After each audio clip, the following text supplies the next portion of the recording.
Does God exist? Or is the material universe all that is, or ever was, or ever will be? One approach to answering this question is the cosmological argument. It goes like this: whatever begins to exist has a cause. The universe began to exist, therefore, the universe has a cause. Is the first premise true? Let's consider. Believing that something can pop into existence without a cause is more of a stretch than believing in magic. At least with magic, you've got a hat and a magician. And if something can come into being from nothing, then why don't we see this happening all the time? No, everyday experience and scientific evidence confirm our first premise. If something begins to exist, it must have a cause. But what about our second premise?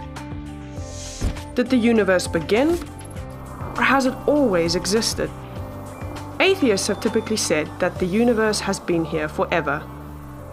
The universe is just there, and that's all. First, let's consider the second law of thermodynamics. It tells us the universe is slowly running out of usable energy. And that's the point. If the universe had been here forever, it would have run out of usable energy by now. The second law points us to a universe that has a definite beginning. This is further confirmed by a series of remarkable scientific discoveries. In 1915, Albert Einstein presented his general theory of relativity. This allowed us, for the first time, to talk meaningfully about the past history of the universe. Next, Alexander Friedmann and George Lemaitre, each working with Einstein's equations, predicted that the universe is expanding. Then in 1929, Edwin Hubble measured the red shift in light from distant galaxies.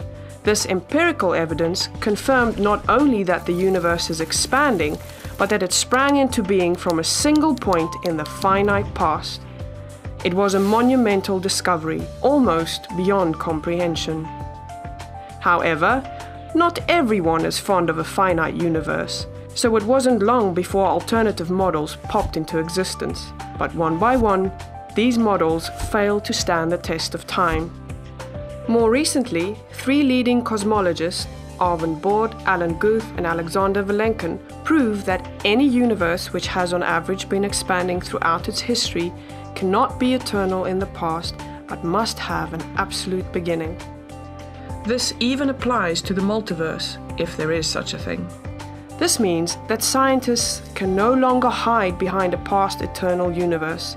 There is no escape. They have to face the problem of a cosmic beginning. Any adequate model must have a beginning, just like the standard model. It's quite plausible then that both premises of the argument are true. This means that the conclusion is also true. The universe has a cause. And since the universe can't cause itself, its cause must be beyond the space-time universe. It must be spaceless, timeless, immaterial, uncaused, and unimaginably powerful, much like God. The cosmological argument shows that, in fact, it is quite reasonable to believe that God does exist.